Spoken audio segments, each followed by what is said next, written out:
हमने सर सरकारी स्कूलों पे बात की, हमने नशे पे बात की, हमने स्मार्ट मीटर पे बात की, आपका राजनीति में कैसे आना हुआ हमने उस पे बात की और कुल मिलाकर संवाद बहुत अच्छा रहा।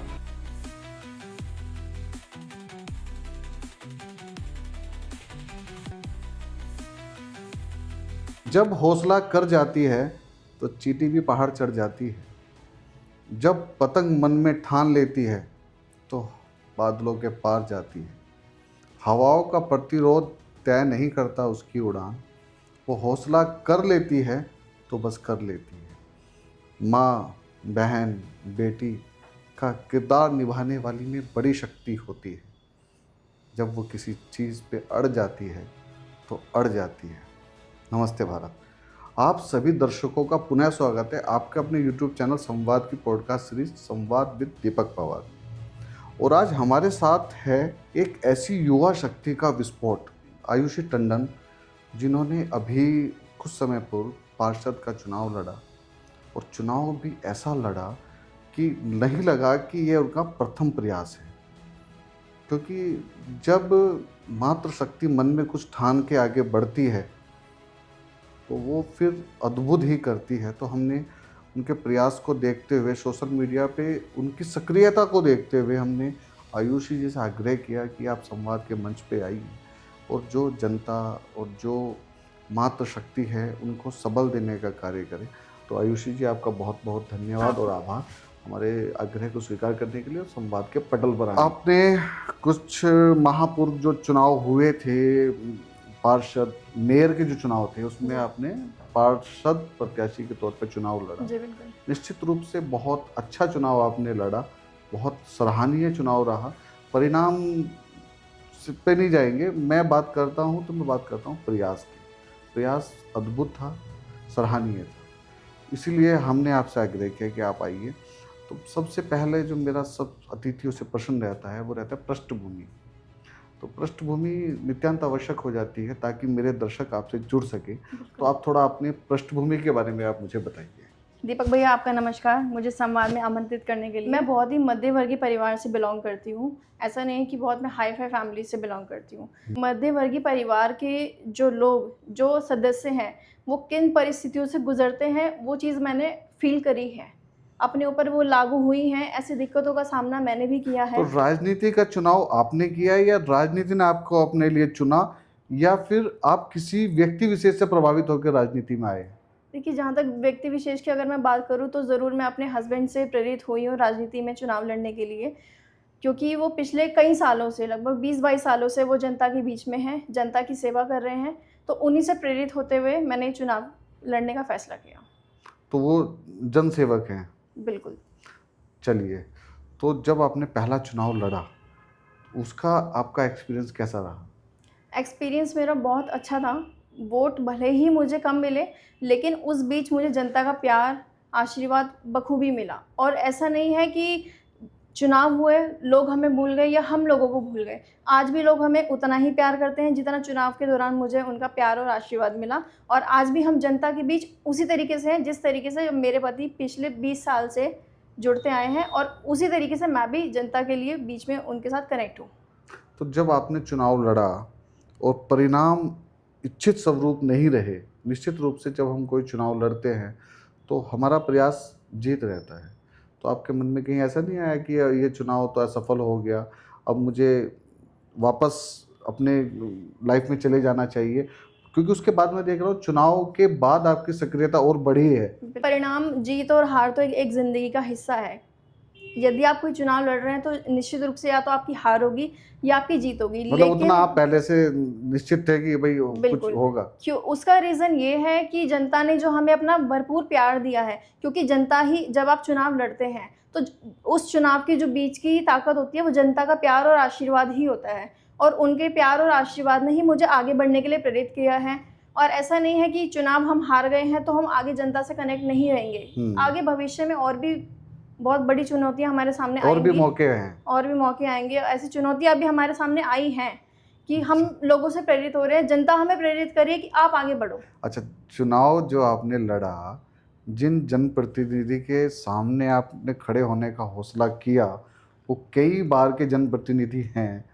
तो आपको भय नहीं लगा जब आपके आपके पति तो पहले से सक्रिय हैं राजनीति में, बिल्कुल। आपने बताया 20 साल से वो जनता के बीच में है, उनके लिए तो कोई प्रॉब्लम नहीं है, बट आप एकदम इस प्लेटफॉर्म में उतरे हो, राजनीति आपके लिए बिल्कुल नया है, पति के कहने पे उतरा, आपको भय नहीं लगा? आपने एक बार ये नहीं सोचा कि इतनी बार के जनप्रतिनिधि के सामने उतारने जा रहे हो तो क्या होगा?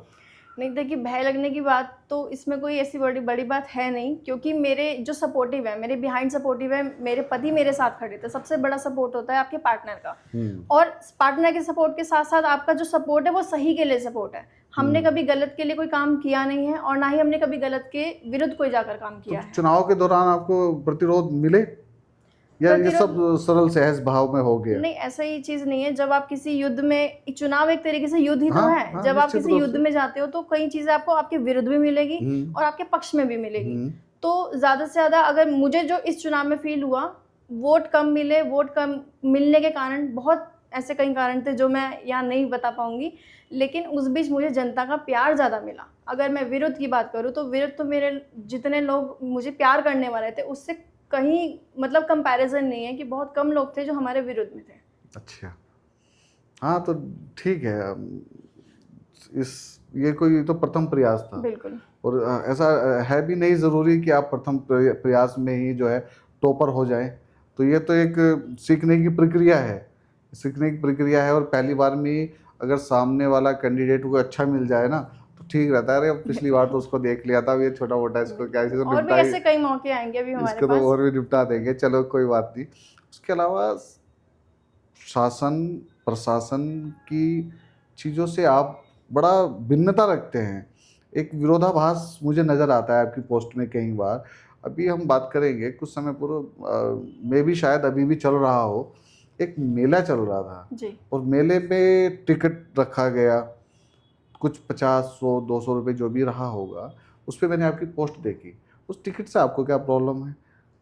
देखिए, मेला एक ऐसी जगह है जहाँ पे एक जो रिच फैमिली से बिलोंग करते हैं, जो हाई क्लास फैमिली से बिलोंग करते हैं, वो किसी भी होटल में, किसी भी जगह जाके उनकी पॉकेट अलाउ करती है, तो वो वहाँ जा सकते हैं। एक मेला ऐसी जगह है जहाँ पे मध्यवर्गीय परिवार, उसके बाद आता है गरीब परिवार की फैमिली, जो फ्री एंट्री एक तरीके से देखा जाए तो एक अपने हक से जा सकते हैं मेले में। आज से पहले भी ऐसे बहुत से मेले हुए जहाँ पे कहीं एंट्री फ़ीस नहीं ली गई, तो इस मेले में एंट्री फ़ीस के आदेश किसने दिए?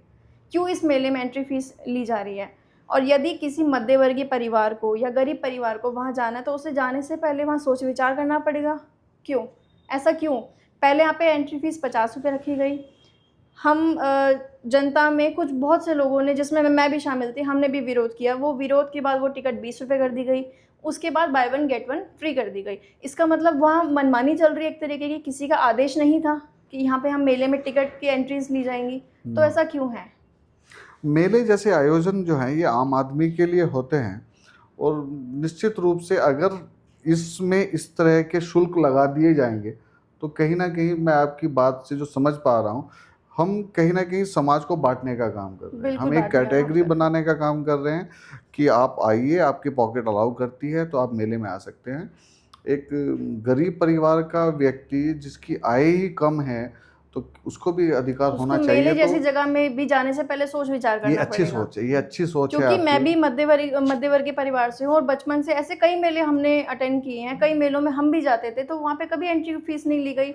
हमें कभी वहाँ जाने से पहले सोच विचार नहीं करना पड़ा कि यहाँ पे अरे यहाँ तो एंट्री फ़ीस है, यहाँ जाने से पहले हमें सोच विचार करना पड़ेगा। तो अब ऐसा क्यों? हाँ, निश्चित रूप से सरकारों को सोचना चाहिए, जब हम वोट के समय पर उसमें भेदभाव नहीं करते हैं तो बाद में हम ऐसी एक लाइन खींचने का काम ना करें नहीं करें। कि अगर आपको अब टिकट के नाम पे ही अगर हम उसका पॉकेट का पैसा निकाल लेंगे तो कहीं ना कहीं उसके बच्चों के साथ हम गलत कर रहे हैं। ये प्रयास आपका अच्छा था, सराहनीय प्रयास था।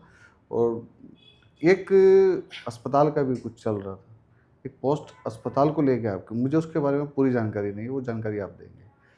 देखिए, अगर हॉस्पिटल की मैं बात करूँ तो ऐसे कई हॉस्पिटल्स हैं, मध्य हरिद्वार के हॉस्पिटल्स ऐसे हैं जहाँ पे कई हॉस्पिटल में बहुत अपनी मनमानी चल रही है। चाहे वहाँ के चार्जेस को लेके हो, चाहे वहाँ पे सुविधाओं को लेके हो। ऐसी कोई सुविधा हरिद्वार में प्राइवेट हॉस्पिटल, क्या आप सरकारी हॉस्पिटल भी ले लीजिए, वहाँ पे ऐसी कोई सुविधा नहीं है जो मध्यवर्गीय परिवार और गरीब परिवार के हित में हो। प्राइवेट हॉस्पिटल में गरीब परिवार जाने की नौबत क्यों आती है? सबसे पहले क्योंकि हर किसी की पॉकेट अलाउ नहीं करती है कि वो प्राइवेट हॉस्पिटल में डायरेक्ट जा पाए। सबसे पहले मध्यवर्गीय परिवार, जो गरीब परिवार है, वो हमारे सरकारी हॉस्पिटल में कॉन्टैक्ट करेगा। वहाँ पे मूलभूत की सुविधाएं ऐसी कुछ नहीं है कि जहाँ पे उन सदस्यों का इलाज हो पाए। और सबसे बड़ी बात है, जब परिवार में एक व्यक्ति बीमार पड़ता है तो उस सिर्फ वो एक व्यक्ति बीमार नहीं होता, वो पूरा परिवार बीमार पड़ता है। क्यों? क्योंकि उसके ऊपर सबसे बड़ी परेशानी ये आती है कि उनकी बिल जो वहाँ पे हॉस्पिटल्स में उनकी पॉकेट अलाउ नहीं कर रही है, उसके बाद उनको प्राइवेट हॉस्पिटल में रेफ़र कर दिया जाता है। तो पहले सरकारी हॉस्पिटल में ये सुविधाएं क्यों नहीं है? सरकारी हॉस्पिटल में एक आईसीयू की सुविधा होनी चाहिए कि यदि अगर वहाँ पे मध्यवर्गीय परिवार, गरीब परिवार इलाज के लिए जा रहा है तो पूर्ण रूप से वहाँ उसका इलाज हो पाए, उसे प्राइवेट सेक्टर हॉस्पिटल में नहीं उसको भेजा जाए। नहीं, आपकी ये मांग जायज़ है, क्योंकि जब सरकारें आती हैं तो उनके एजेंडे में ये सब चीज़ें होती हैं, और एक व्यक्ति जब अपना वोट देता है तो कहीं ना कहीं वो उस सरकार से ये अपेक्षा रखता है कि जो मूलभूत सुविधाएं हैं वो मिलनी चाहिए। अस्पताल, सरकारी अस्पताल जैसी जगहों पे मूलभूत सुविधाएं तो होने ही चाहिए। तो ये कहीं ना कहीं आपके अंदर एक ममता और करुणा के भाव को दर्शाता है कि आप, तो आगे की क्या विज़न है, आगे क्या लेके आप सोच रहे हैं कि आप राजनीति में, ये तो शुरुआत तो हो गई, ये तो मैं समझ गया कि झांसी की रानी ने झंडा तो गाड़ दिया, अब ये चलेगा तो दूर तक जाएगा। आपके विज़न बताइए, आप कैसे युवाओं को अपने साथ जोड़ेंगे, कैसे मातृशक्ति को अपने साथ जोड़ेंगे, और भविष्य की राजनीति में और आज की राजनीति में। मैं एक साथ आपको 3 प्रश्न देता हूँ, आप अपने अनुसार जवाब दीजिए। मेरा पहला प्रश्न है, भविष्य की राजनीति को लेकर आपके क्या विज़न है, कैसे आगे बढ़ेंगे, और आज की राजनीति में, आज की जो राजनीति है उसमें क्या मतभेद आप पाते हैं, और आप क्या चाहते हैं कि राजनीति का स्तर आगे कैसा हो? देखिए, सबसे पहला सवाल आपको जो था कि मेरी योजनाएं क्या हैं या मेरी आगे क्या विज़न है मेरा, तो विज़न मेरा हरिद्वार के लिए कुछ करने का है। यदि मुझे राजनीति के थ्रू नेतृत्व में कोई ऐसा पद मिलता है या मैं किसी ऐसे पद पे जाती हूँ, तो मेरा सबसे पहला विज़न ये है कि हरिद्वार को सरकारी अस्पताल में आईसीयू की सुविधा देना, जो सबसे मोस्ट इम्पॉर्टेंट पार्ट है। हर कोई नहीं वहाँ पे अलाउ कर सकता प्राइवेट सेक्टर में जाना। बिल्कुल। दूसरा ये है, हरिद्वार को नशा मुक्त बनाने का मेरा सेकंड विज़न रहेगा, क्योंकि युवाओं में अगर आप देखेंगे, छोटे छोटे बच्चे, हर गली गली में सूखा नशा बिक रहा है, हर गली गली में शराब बिक रही है। उस बीच में क्या हो रहा है कि हमारे युवाओं पीढ़ी गलत रास्ते की ओर बर्बाद हो रही है, एक तरीके से गलत रास्ते पे जा रही है। तो मेरा सेकंड विज़न ये रहेगा कि इस हरिद्वार से नशे को बिल्कुल पूर्ण रूप से ख़त्म करने का विज़न रहेगा। तो आज जो सरकारें कर रही हैं वो प्रयास काफ़ी नहीं है? सरकारों को प्रयास क्या है कि वो कुछ ना कुछ योजनाएं ला देंगी। इन छोटी छोटी जो दिक्कतें हैं कि गली मोहल्ले में इंजेक्शंस बिक रहे हैं, गली मोहल्ले में शराब बिक रही है, उस और तो सरकार का, शासन प्रशासन का ध्यान ही नहीं है।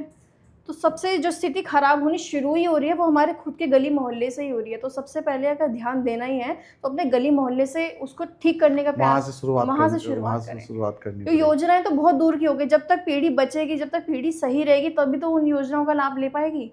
जब पीढ़ी ही की स्टार्टिंग ही खराब हो जाएगी तो फिर आप ऐसी योजनाओं का हम लोग क्या करें। अगर नशे को लेकर करें तो पिछले 23 साल से हमारे जनप्रतिनिधि जो है उनका आज तक सूखे नशे को लेके कोई भी स्टेटमेंट नहीं आया है कि हरिद्वार से सूखा नशा बंद होना चाहिए। गली मोहल्ले में हरिद्वार लगा हुआ है आयुषी जी नशे के खिलाफ। तो मैं देखता हूँ फेसबुक पे रोज नई नई मुहिम चली हुई है, सरकार की योजनाएं हैं, सरकार कह रही है कि हम नशे को बिल्कुल जड़ से खत्म कर देंगे। जड़ से खत्म होने के बाद भी गली गलियों में नशा बिक रहा है, ऐसी कौन सी मुहिम चला रही है सरकार? क्यों आज तक जो 23 साल के जनप्रतिनिधि रह चुके हैं, क्यों आज तक उनका कोई भी स्टेटमेंट नहीं आया कि सूखा नशा बंद होना चाहिए, शराब की बिक्री बंद होनी चाहिए? तो कौन सी मुहिम चला रही है सरकार? शराब कहाँ बिकती है? हरिद्वार में तो शराब कहीं मिलती ही नहीं है। शराब ड्राई एरिया है हरिद्वार। ड्राई एरिया सिर्फ दिखाने के लिए रह गया है हरिद्वार। आप रात को स्टेशन पे जाइए, मेरे खुद के जहाँ पे जो मेरा निवास स्थान है, गली गली मोहल्ले में जो शराब बिक रही है। मेरे पास ऐसी कई महिलाएं हैं जिनके फ़ोन आते हैं कि आप एक अभियान उठाइए कि यहाँ से नशा मुक्त कराने के लिए एक अभियान चलाइए। तो एक मतलब कहीं ना कहीं जनप्रतिनिधि का कि सबसे बड़ा रोल होता है, उनको भी कोई इसके अगेंस्ट कोई कदम उठाना चाहिए कि हरिद्वार से सूखा नशा बंद हो, शराब की बिक्री बंद हो। और सेकंड मेरा जो मेन मोटिव रहेगा रोज़गार को लेके। रोज़गार में क्या है, आजकल के लोग ऑनलाइन की तरफ ज़्यादा बढ़ रहे हैं। हाँ, ऑनलाइन कहीं ना शॉपिंग कहीं इससे व्यापारी वर्ग परेशान है। जी, व्यापारी वर्ग बहुत ज़्यादा परेशान है। अगर पहले से आज के कंपैरिज़न में देखा जाए तो 70% जो है ऑनलाइन का दर बढ़ चुका है। क्यों? बहुत तो एक सेकंड में आपका आयुषी जी रोकना चाहूँगा। जी, मैं अपने दर्शकों को बता दूं कि एक बड़ी समस्या ऑनलाइन और जो आयुषी जी ने उठाई है ऑनलाइन को लेके, जो व्यापारी हमारे साथ हमारे सुख दुख में खड़ा रहता है, जो हमारी गली मोहल्ले का छोटा दुकानदार है, आज हम ऑनलाइन सामान खरीदने को गर्व महसूस करते हैं। और ये एक जनप्रतिनिधि होने के नाते आयुषी जी ने बहुत अच्छी पहल की है कि हमें ये करना चाहिए, क्योंकि जो दुकानदार जब हमारे घर में कोई समस्या आती है तो वो सबसे पहले आके खड़ा होता है, वो हमारे कंधे पे हाथ रखता है, वो व्यापारी नहीं, हमारे घर का सदस्य है। और यहाँ मैं महसूस कर पा रहा हूँ एक जनप्रतिनिधि के मन में उसके प्रति स्नेह और जो भाव हैं, जो पीड़ा है, वाक़ई सराहनीय है। तो आप अपनी बात आगे बढ़ाइए। तो ऑनलाइन चीज़ों को लेके मेरा बस इतना रहेगा कि ऑनलाइन थोड़ा हमारे जनप्रतिनिधियों को भी डायरेक्शन देना चाहिए। इन ऑनलाइन जो एप्लीकेशंस आजकल अलग-अलग चल गई हैं, हर ज आप लोकल की लगा लीजिए, जैसे ब्लिंकिट और ज़ेप्टो की एक तरीके की एप्लीकेशंस हैं। हाँ, पहले क्या होता था कि हम डेली जो हमारी यूसेज में किचन में जो काम आने वाली चीज़ें होती हैं, हम गली मोहल्ले से जाके वहीं से लेते थे। सब्जियों वालों से लेते थे। हुँ। अब क्या है, किसी को कुछ चीज़ की आवश्यकता है तो वो ब्लिंकिट कर रहा है, ज़ेप्टो कर रहा है, एक्स-वाई-ज़ेड और बहुत सारी एप्लीकेशंस ऐसी आ गई हैं।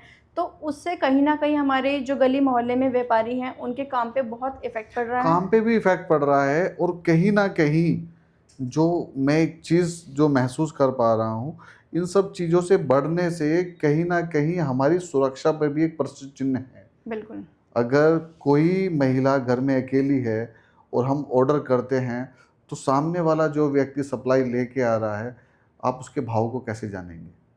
अगर आपके मोहल्ले पड़ोस का दुकानदार है, तो कहीं न कहीं पहले से रहा है कि वो भैया, अंकल एक उसके साथ हमारा अटैचमेंट रहा है।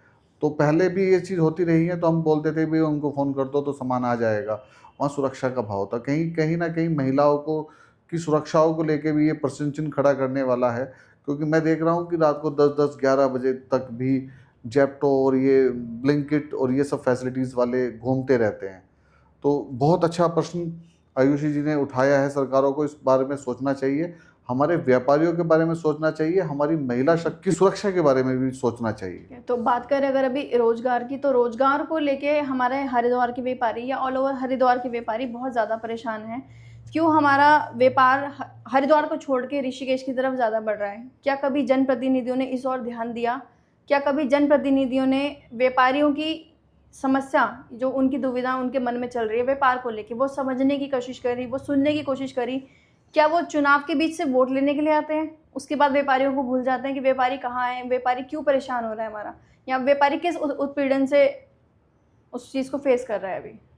हुँ। इसमें फी नहीं बोली, यात्रियों पे निर्भर करता है और जो यात्री है वो ऋषिकेश प्लान कर रहे हैं। ऐसी कोई योजना बोल दो, नहीं है। अभी बोल दो, कोई ठीक बात है। नहीं।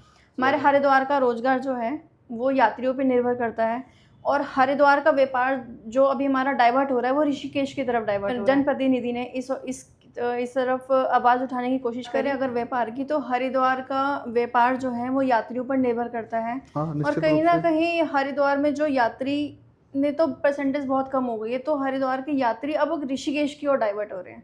तो ऐसा क्या कारण है कि हरिद्वार को छोड़ यात्री ऋषिकेश की तरफ डाइवर्ट हो रहे तो हैं? कहीं न कहीं आप ये कहना चाह रहे हैं कि हरिद्वार के को हम सही तरीके से प्रमोट नहीं कर पा रहे हैं। बिल्कुल, अगर सही तरीके से प्रमोट कर पाते तो हरिद्वार के जो यात्री आने चाहिए यहाँ पे, वो ऋषिकेश में क्यों डाइवर्ट होते? तो कहीं न कहीं यहाँ पे सुविधाओं की ऐसी दिक्कतें हैं।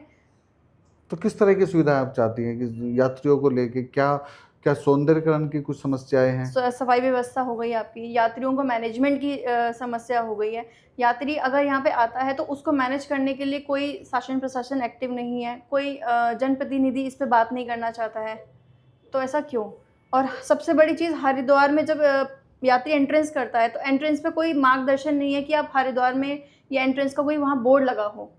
तो हाँ, इस और मतलब भी कहीं कहीं न जनप्रतिनिधि कहीं को हम हरिद्वार को लेके जिस तरह का हमें प्रचार-प्रसार करना चाहिए, तो निश्चित उस रूप तरीके से से वो नहीं हो पा रहा। रहा है। तो इस और भी जनप्रतिनिधियों को थोड़ा सा ध्यान देना चाहिए, ऐसा मुझे लगता है। आयुषी जी, कुछ समय पूर्व मैं आपका एक विरोध देख रहा था स्मार्ट मीटर को लेके, तो कहीं ना कहीं मेरे मन में सवाल आता है, कहीं ये विरोध आपका विकास को लेके तो नहीं है? आपको किससे प्रॉब्लम है? स्मार्ट मीटर से प्रॉब्लम है या सरकार जो विकास करना चाह रही है उससे प्रॉब्लम है?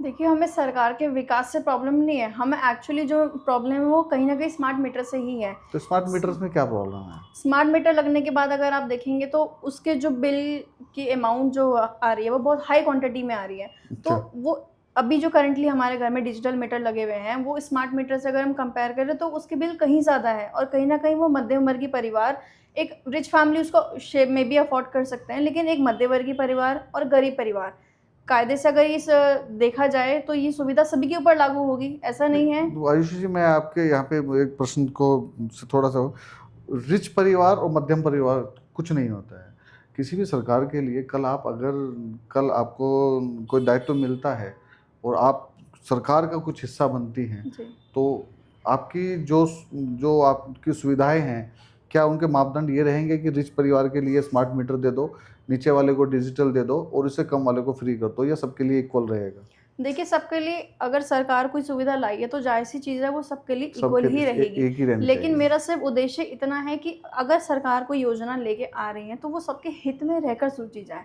ऐसा ना हो कि अब एक तरफा है कि आप जो अच्छी फैमिली से बिलोंग करते हैं वो ईजिली उसको यूज़ कर रहे हैं, ईजिली उसको मेंटेनेंस दे रहे हैं या बिल उसके पेड कर रहे हैं, तो कहीं ना कहीं मध्यवर्गीय परिवार को और गरीब परिवार को जो उससे नीचे प्रॉब्लम स्तर हो के, रही है। उससे कहीं ना कहीं बहुत दिक्कतों का सामना करना तो पड़ेगा। स्मार्ट मीटर के लिए तो स्मार्ट मीटर तो कम से कम उसकी स्वीकृति के बाद ही लगाए जा रहे होंगे। देखिए, स्वीकृति की बात करें तो ये तो सिर्फ एक सरकार की मनमानी चल रही है। स्वीकृति किसने दी? क्या आप जिस जनता के बीच में रह रहे हैं, क्या जनता ने उसकी स्वीकृति दी?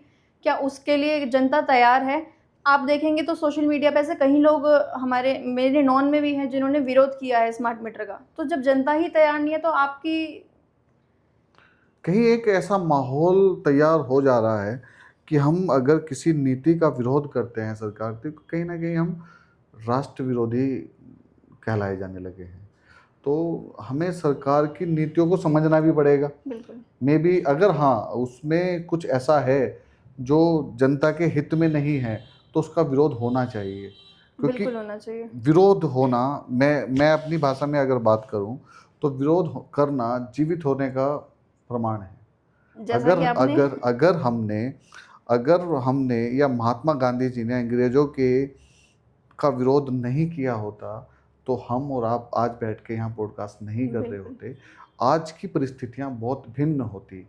तो हमारे पूर्वजों ने, हमारे स्वतंत्रता सेनानियों ने, हमारे फ्रीडम फाइटर्स ने जो विरोध किया उसी का परिणाम है कि आज हम और आप यहाँ इतने सहज भाव से स्वतंत्रता के साथ हम बैठ के पॉडकास्ट कर पा रहे हैं। बिल्कुल। तो अगर सरकारें ये सोचने लगें कि विरोध होना ही नहीं चाहिए, तो वो सबसे गलत है। बिल्कुल गलत है। और मेरा मानना यही है, जहाँ चीज़ आपको कुछ गलत लग रही है तो आप उसका विरोध खुल के करिए। जैसा कि आपने कहा कि विरोध करना एक जीवित होने का प्रमाण है।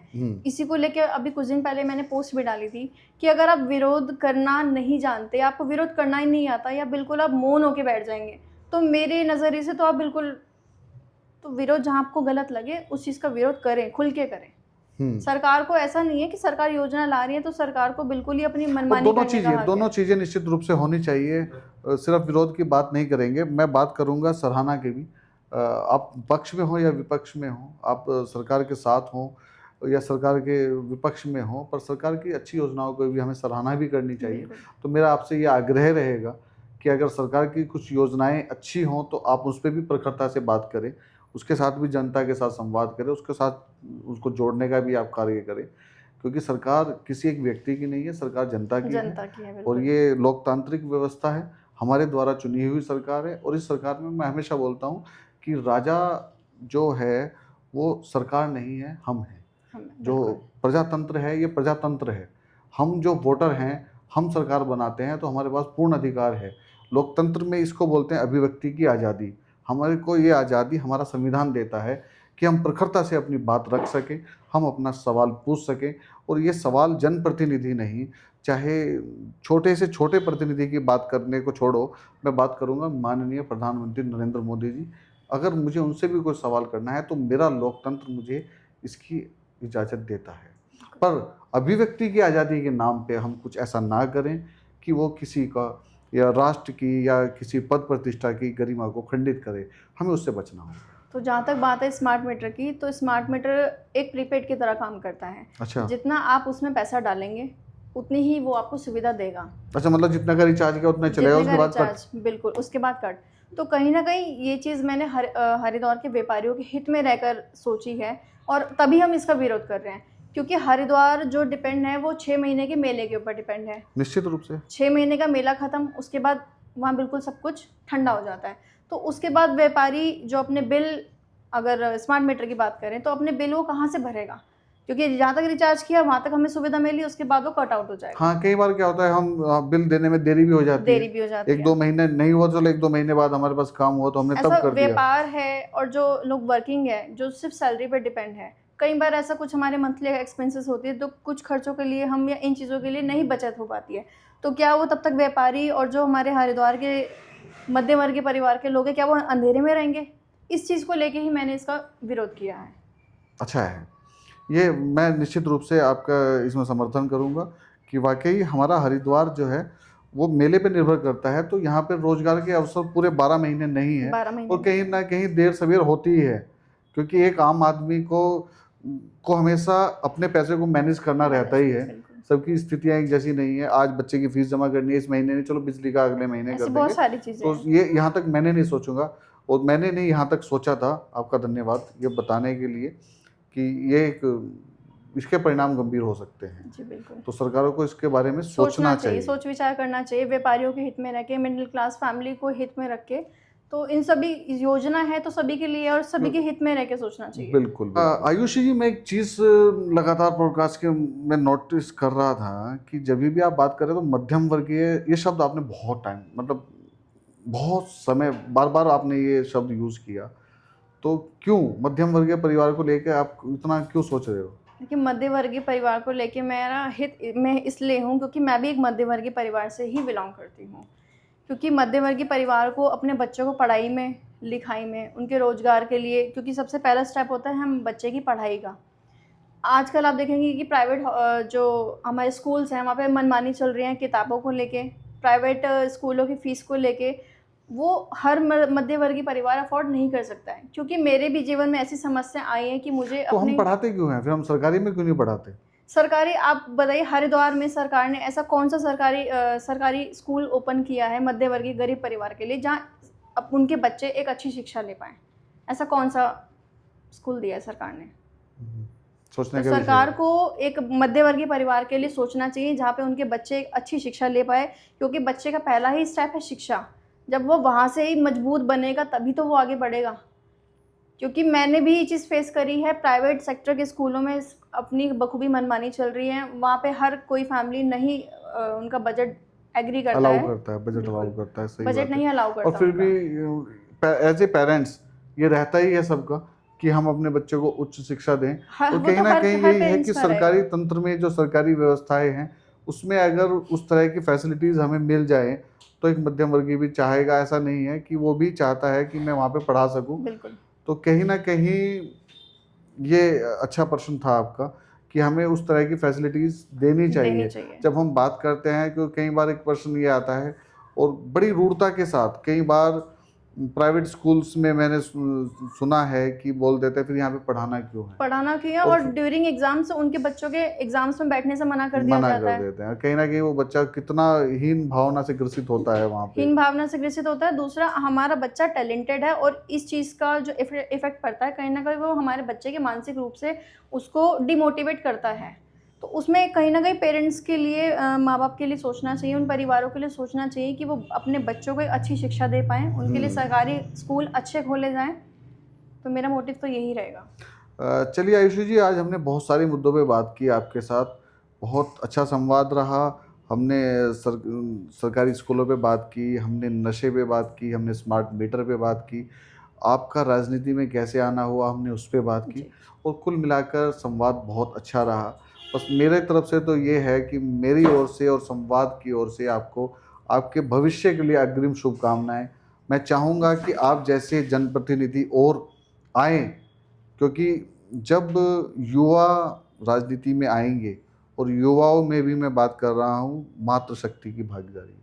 मैं हमेशा बोलता हूँ कि हम बहुत वर्षों से बोलते आ रहे हैं कि नारी शक्ति को भी बिल्कुल बराबरी का दर्जा देना बिल्कुल चाहिए, होना पर चाहिए। मैं उसका विरोध करता हूँ।